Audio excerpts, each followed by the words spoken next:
नमस्कार साथियों, राहुल जी का स्वागत है। हमारे साथ राजस्थान के मुख्यमंत्री अशोक गहलोत जी, छत्तीसगढ़ के मुख्यमंत्री भूपेश बघेल जी, हेलो,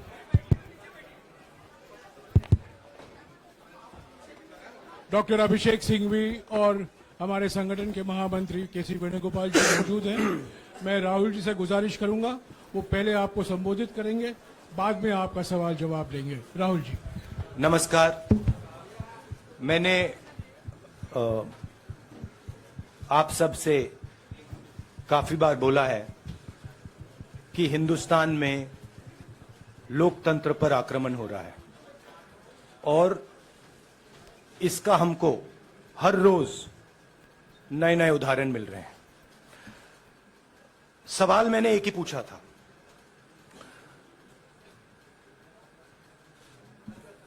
फाउंडेशन पे जाता हूं, अदानी जी की शेल कंपनीज हैं, अदानी जी की शेल कंपनीज हैं, उसमें 20,000 करोड़ रुपया किसी ने इन्वेस्ट किया। अदानी जी का पैसा नहीं है, अदानी जी का इंफ्रास्ट्रक्चर बिजनेस है, पैसा किसी और का है। सवाल यह है, ये जो 20,000 करोड़ रुपए हैं, ये किसके हैं? ये सवाल मैंने पूछा। मैंने पार्लियामेंट हाउस में प्रूफ देके, जो मीडिया रिपोर्ट से मैंने निकाला, अदानी जी और नरेंद्र मोदी जी के रिश्ते के बारे में डिटेल में बोला। रिश्ता नया नहीं है, रिश्ता पुराना है। जब नरेंद्र मोदी जी गुजरात के सीएम बने थे, तब से रिश्ता है और उसके बहुत सारे पब्लिक प्रूफ्स हैं। हवाई जहाज में मैंने फोटो दिखाई, नरेंद्र मोदी जी बड़े कंफर्ट में बैठे हुए थे अपने दोस्त, अपने मित्र के साथ। पार्लियामेंट में मैंने दिखाई। यह सवाल मैंने पूछा। फिर मेरी स्पीच को एक्सपंज किया गया। मैंने स्पीकर को डिटेल चिट्ठी लिखी, पॉइंट बाय पॉइंट, कि मैंने कहा कि एयरपोर्ट्स अदानी जी को रूल बदल के दिए गए हैं। ये लीजिए रूल की कॉपी जिसको बदला गया है। चिट्ठी लिखी, कोई फर्क नहीं पड़ा। फिर मेरे बारे में मंत्रियों ने पार्लियामेंट में झूठ बोला कि मैंने विदेशी ताकतों से मदद मांगी। मैंने ऐसी कोई बात नहीं की है। मैंने कहा स्पीकर से, मैंने जाके कहा, स्पीकर सर, पार्लियामेंट का नियम है कि अगर किसी मेंबर पर कोई एक्यूजेशन लगाता है तो उस मेंबर को जवाब देने का हक होता है। मैंने एक चिट्ठी लिखी, उस चिट्ठी का जवाब नहीं आया। दूसरी चिट्ठी लिखी, उस चिट्ठी का जवाब नहीं आया। फिर मैं स्पीकर के चेंबर में गया। मैंने स्पीकर सर से कहा, स्पीकर सर, यह कानून है, यह रूल है, इन्होंने झूठा आरोप लगाया है, मुझे आप बोलने क्यों नहीं दे रहे हैं? स्पीकर सर मुस्कुराते हैं, कहते मैं नहीं कर सकता। और फिर उसके बाद आपने सबने देखा क्या हुआ। सवाल पूछना मैं बंद नहीं करूंगा। नरेंद्र मोदी जी का अदानी के साथ क्या रिश्ता है और 20,000 करोड़ रुपए किसके हैं, मैं पूछता जाऊंगा। मुझे कोई डर नहीं लगता इन लोगों से। और अगर ये सोचें कि मुझे डिस्क्वालीफाई करके, धमका के, जेल में डाल के मुझे बंद कर सकते, नहीं, मेरी वो हिस्ट्री नहीं है। मैं हिंदुस्तान के लोकतंत्र के लिए लड़ रहा हूं और मैं हिंदुस्तान के लोकतंत्र के लिए लड़ता रहूंगा। किसी चीज से नहीं डरता हूं, यह सच्चाई है। अब आप सवाल पूछिए। एक एक करके प्लीज। हाँ मोहित। I'll say it in English also. Sorry. I'll say it in English also. The question begins few weeks back in Parliament, where I asked the Prime Minister a very specific set of questions. Question number one, 20,000 crore rupees or $3 billion are in shell companies owned by Mr. Adani. Mr. Adani could not have generated this money. He's an infrastructure business. Where did this money come from? Whose money is it? That was the first question. Whose shell companies are there? These companies are working in the defense field. Why does nobody know whose money this is? There is a Chinese national involved in this. Why is nobody asking the question, who is this Chinese national? That was the first question. Second question was, set of questions with proof. What is the Prime Minister's relationship with Mr. Adani? I showed a picture of the Prime Minister and Mr. Adani's plane relaxing. I gave documentation about the defense industry, about the airports, about statements made in Sri Lanka, about statements made in Bangladesh, pictures of Mr. Narendra Modi sitting with the State Bank chairman in Australia. And I put this proof on the table. Immediately after that, the BJP started its work. My speech was expunged. I wrote a letter to the Speaker with a detailed explanation on the defense industry, on the airports, with press clippings, supporting documents, legal documents, and said, this is the supporting foundation of my speech. I have not made this speech, I have not invented this. This is detailed research, here it is. Nothing happened. Nothing was revoked. My speech today is not part of the record of Parliament. The same, by the way, was done with Mr. Kharge. After that, BJP ministers lied about me in Parliament. They made the statement to distract from the Adani issue. The whole game, disqualification, and all these statements are to distract from the central question, whose money is it? 20,000 crores, whose is it? Kiska hai ye? That's the main question. The whole thing is to distract. So, they said that I've asked foreign forces to help India. Most ridiculous statement. I have never made such a statement. You can look at all the conversations I had in the United Kingdom. Not one such statement was made. In fact, I said this is India's problem. India has to resolve this problem, right? A minister lies on the floor of the House. I wrote to the Speaker and I said, Speaker, sir, it is my right as a member of Parliament, when somebody makes an accusation, to state my position. Please let me state my position.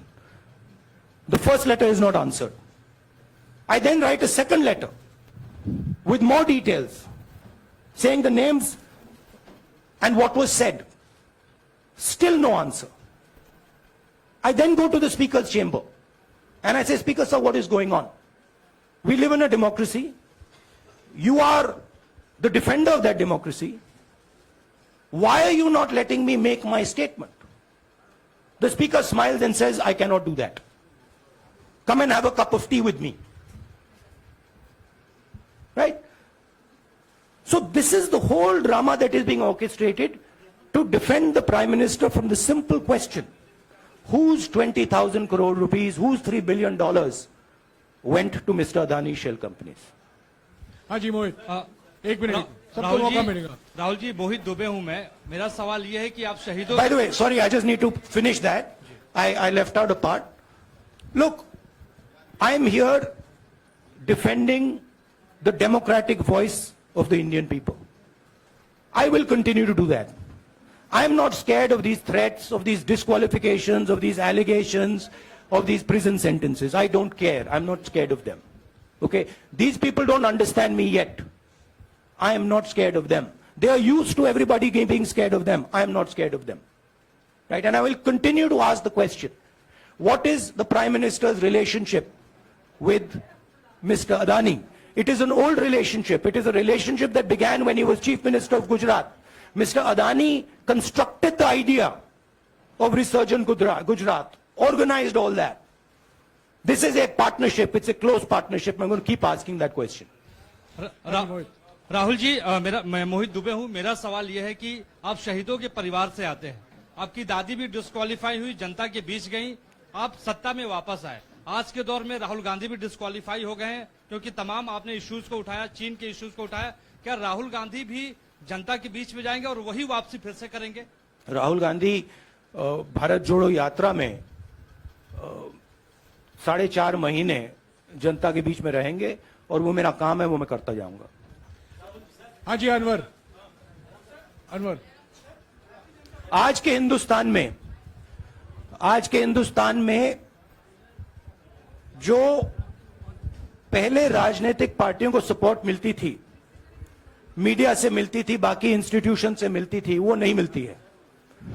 तो opposition की parties को एक ही रास्ता है, जनता के बीच में जाने का। हाँ जी अनवर। सर, भारतीय जनता पार्टी ने आप पर ओबीसी समुदाय के अपमान का आरोप लगाया है। इस पर आप क्या जवाब देना चाहेंगे भारतीय जनता पार्टी को? मैं पिछले भारत जोड़ो यात्रा में, आप मेरी कोई भी स्पीच देख लीजिए, मैं वहां कह रहा हूं सब समाज एक हैं, सबको एक साथ चलना चाहिए, भाईचारा होना चाहिए, नफरत नहीं होनी चाहिए, हिंसा नहीं होनी चाहिए। तो मेरी पोजीशन बिल्कुल क्लियर है। ये ओबीसी का मामला नहीं है, ये नरेंद्र मोदी जी और अदानी जी के रिश्ते का मामला है। 20,000 करोड़ रुपए जो अदानी जी को पता नहीं कहां से मिले, उसके बारे में मैं सवाल पूछ रहा हूं और उसका जवाब चाहिए। बीजेपी ध्यान को भड़काने की कोशिश करती है, कभी ओबीसी की बात करेगी, कभी विदेश की बात करेगी, कभी कुछ और बात करेगी, कभी डिस्क्वालिफिकेशन की बात करेगी, मगर सवाल यही है 20,000 करोड़ रुपए, $3 बिलियन किसका था? संजय मिश्रा। और वो अदानी का पैसा नहीं हो सकता। Sanjay Mishra.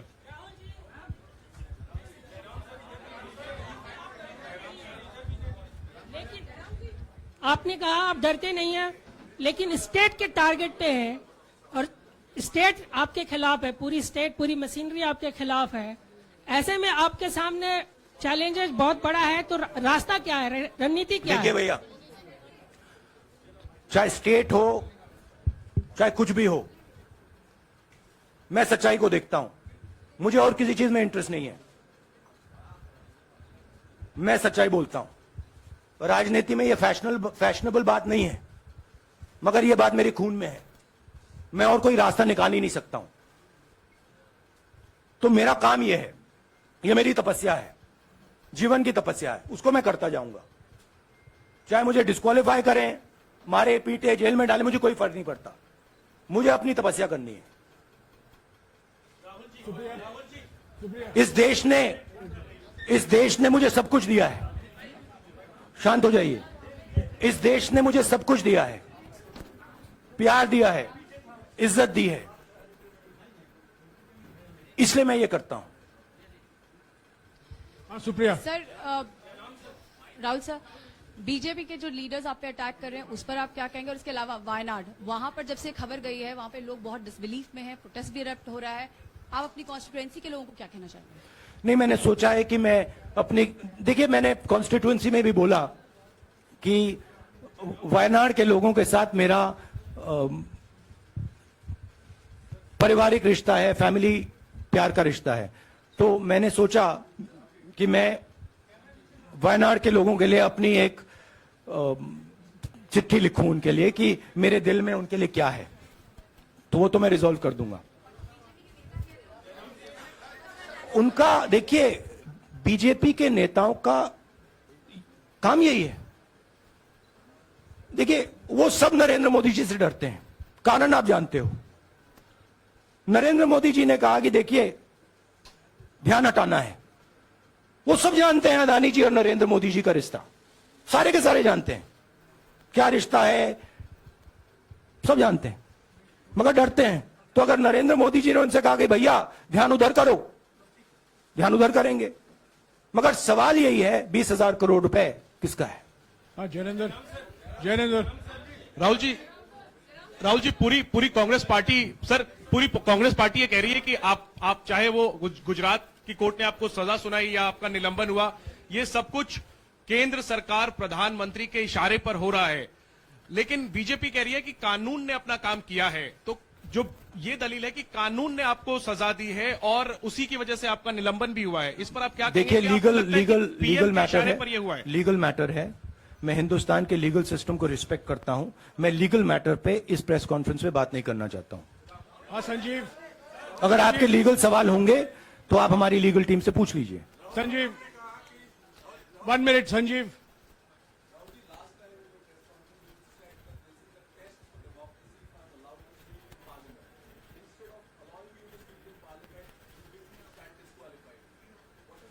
No, look, please understand why I have been disqualified. I've been disqualified because the Prime Minister is scared of my next speech.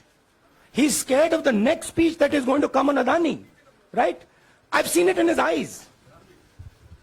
So he's terrified of the next speech that is going to come, and they don't want that speech to be in Parliament. That's the issue. That is why, first the distraction, now the disqualification. Please don't be confused about this matter. There is a deep relationship between Narendra Modi ji and Mr. Adani. There is a question.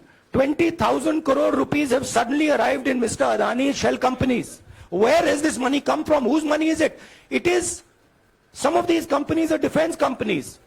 Why is the defense ministry not asking this question?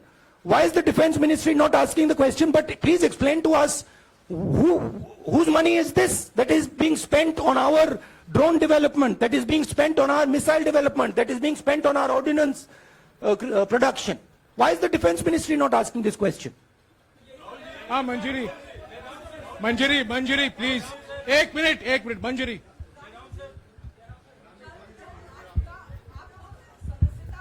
रद्द हुई तो उसके बाद बहुत सारे ऐसे विपक्षी दल जो अभी तक कांग्रेस से दूरी बना के चलते थे वो भी आपके समर्थन में आए।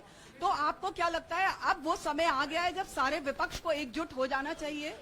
मैं उन सब विपक्षी दलों का धन्यवाद करता हूं कि उन्होंने इस बात में हमारी सपोर्ट की और हम सब मिलके काम करेंगे।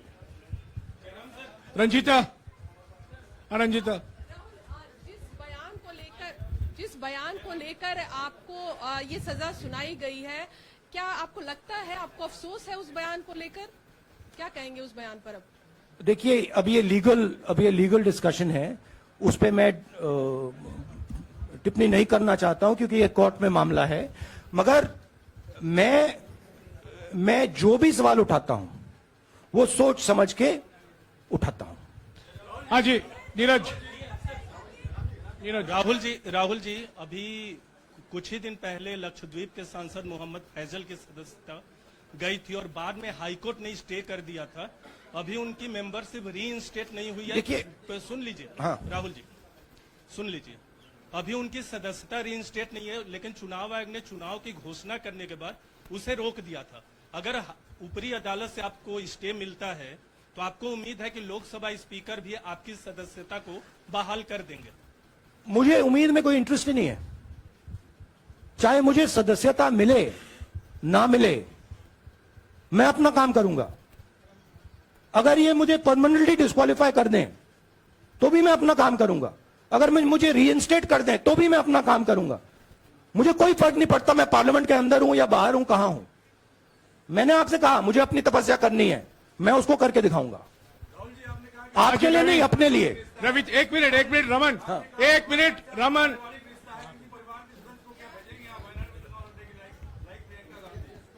It is not up to me, it is up to Congress president कौन जाएंगे। राहुल जी मेरा सवाल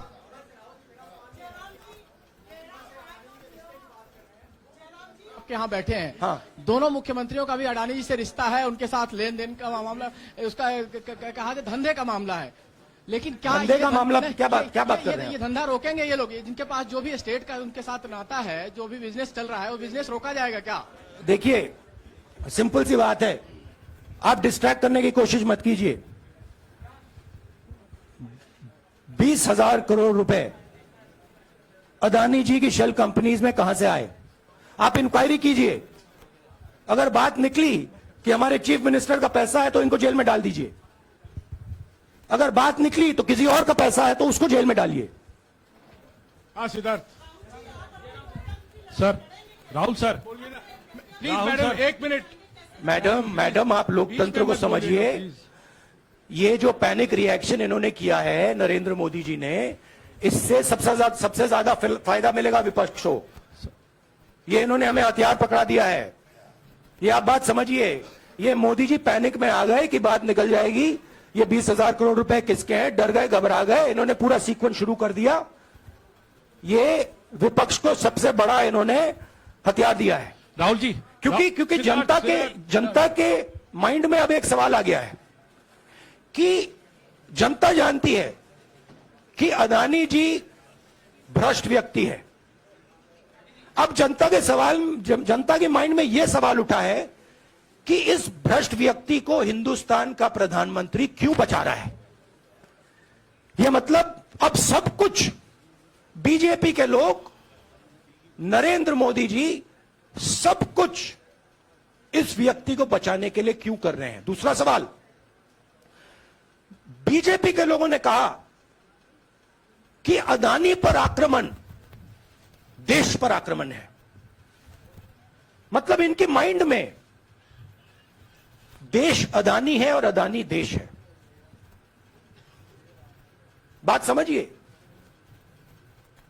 राहुल जी, हाँ सिद्धार्थ, राहुल जी, मेरा सवाल आपसे ये सिद्धार्थ। है कि जब आप ये फैसला सामने आया, आपको मैक्सिमम पनिशमेंट जो है इसमें जो हो सकती है वो आपके लिए मुकर्रर की गई। इस बीच कई लोगों ने ये भी कहा, आपके पार्टी के भी एक सांसद ने कहा कि कम से कम जज को ये देखना चाहिए था कि सामने जो शख्स है वो एक गांधी परिवार से आता है। इस पर आप क्या कहेंगे? और आपको लगता है मैक्सिमम पनिशमेंट जो है आपके केस में, मैक्सिमम पनिशमेंट आपके लिए मुकर्रर की गई, क्या आपको इसके पीछे क्या कहना है आपका? वही मैंने कहा, अगर डिस्ट्रैक्शन करना है, मैक्सिमम पनिशमेंट की तो जरूरत है। मिनिमम पनिशमेंट से बात थोड़ी बनेगी। मैं तो सोच रहा था भैया 5 साल होते, 7 साल होते, 10 साल होते, वो भी मिल जाता। मुझे क्या फर्क पड़ रहा है यार Rajdeep,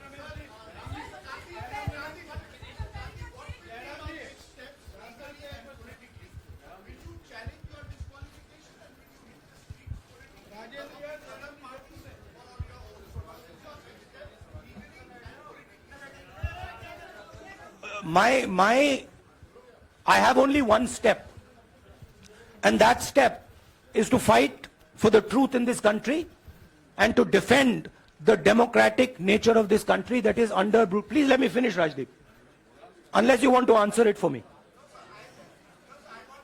You do that also sometimes. Yeah. So my job, as I see it, is to defend the democratic nature of this country. And I will do whatever I have to do to defend the democratic nature of this country. What does that mean? That means defending the institutions of this country. That means defending the voice of the poor people of this country. That means telling the people of this country the truth about people like Mr. Adani, who are basically exploiting the relationship they have with the Prime Minister. Yeah, Pallavi, please 1 second. Let's go. Look, see, these are legal matters. It makes me no difference. I told them, it makes me no difference if I'm disqualified, not qualified, whatever. It makes me no difference. Disqualify me for life. Put me inside jail. I will keep going. I will not stop. Mr. Gandhi, Yeah, Mr. Pallavi. Gandhi, 2 things here. One, are you worried or apprehensive about the political relevance of, say, the opposition and the Congress Do I look party worried to post? you? One. Second, Do I look worried to you? I'm excited. I'm happy that these people are giving me the best gift they could give me. And second, Mr. Gandhi, is that BJP's reaction since yesterday is that if you hadn't torn the ordinance then perhaps you wouldn't be facing the law today. Your response to that? My response to that is that when somebody is guilty of something, they want to distract everybody's attention. Right? If you catch a thief, the first thing he says is, I didn't do it. The second thing he says, look there, look there, look there, look there. Right? That's what the BJP is doing. We have caught 20,000 crore rupees entering Mr. Adani's companies. Nobody knows whose money that is. That money cannot be Mr. Adani's money. He does not generate this type of money. So that money has come from someone. All this, OBC, disqualification, anti-national, all this is to distract from the panic that the Prime Minister is feeling. That his relationship with Mr. Adani is going to be exposed. Let me tell you, that relationship is going to be exposed. Nobody is going to stop that. It is going to happen. Because the opposition is going to press this thing until we find the answer. हाँ रवि सिसोदिया जी को दे दो. राहुल जी जो judgement आया उसको लेकर BJP ने उसको किया है कि आपने ओबीसी का अपमान किया. पूरे देश में प्रेस कॉन्फ्रेंस करने की तैयारी कर रहे हैं कि आपने ओबीसी का अपमान किया था. भैया देखिए, पहला आपका अटेम्प्ट वहां से आया, दूसरा आपका अटेम्प्ट यहां से आया, तीसरा आपका अटेम्प्ट यहां से आया. आप इतनी डायरेक्टली बीजेपी के लिए क्यों काम कर रहे हो? थोड़ी डिस्कशन से करो यार. थोड़ा घूम घाम के पूछो. क्या आपको ऑर्डर दिया है क्या? देखो मुस्कुरा रहे हैं. घूम घाम मैं आपको उदाहरण देता हूं. आप थोड़ा घूम घाम के निकाल नुकुल के बोलो. देखो ऐसे बोलो पहले, राहुल जी. हाँ तो please if you want to work for the BJP, then bring a BJP flag symbol here and put it on your chest. Then I'll answer you the same way I answer them. Don't pretend to be a pressman. Vikrant Rahul ji हवा निकल गई. Rahul ji BJP के लोग बार बार ये बात कहते हैं कि आपने जब विदेश में जाके भाषण दिया तो उन्होंने कहा माफी मांग लेते. अभी कहा कि कोर्ट में आपसे कहा गया माफी मांग लेते. तो जब ये लोग कहते हैं राहुल गांधी माफी मांग लेते, तो राहुल गांधी क्या सोचते हैं? राहुल गांधी सोचता है मेरा नाम सावरकर नहीं है, मेरा नाम गांधी है. गांधी किसी से माफी नहीं मांगता. और मैंने कहा पार्लियामेंट हाउस में, कहा कि भैया मुझे बोलने दीजिए ना, एक बार तो बोलने दीजिए. 2 बार चिट्ठी लिखी, तीसरी बार मैं पर्सनली स्पीकर से जाके कहता हूं, स्पीकर सर प्लीज, आप डेमोक्रेसी के लोकतंत्र के आप प्रोटेक्टर हैं, मुझे बोलने दीजिए. मुस्कुरा के कहते हैं भैया मैं तो नहीं कर सकता. आप नहीं कर सकते तो कौन कर सकता है? शायद मुझे जाके मोदी जी से पूछना पड़े, वो तो करने नहीं देंगे. तो मेरा जो पॉइंट है, इस देश में लोकतंत्र खत्म हो गया है. इस देश के लोग जो इनके दिल में है, हमारे दिल में है, बोल नहीं सकते हैं. इस देश के इंस्टीट्यूशंस पर आक्रमण हो रहा है. और उस आक्रमण का मैकेनिज्म क्या है? उस आक्रमण का मैकेनिज्म नरेंद्र मोदी जी और अदानी जी का रिश्ता है. वो फाउंडेशन है. मैं नरेंद्र मोदी जी पर सवाल नहीं पूछ रहा हूं, मैं अदानी जी पर सवाल पूछ रहा हूं. बीजेपी अदानी जी को क्यों प्रोटेक्ट कर रही है? आप नरेंद्र मोदी जी को प्रोटेक्ट कीजिए. मैं अदानी जी पे पूछ रहा हूं, आप अदानी जी को क्यों प्रोटेक्ट कर रहे हो? आप इसलिए अदानी जी को प्रोटेक्ट कर रहे हो क्योंकि आप ही अदानी हो. Thank you.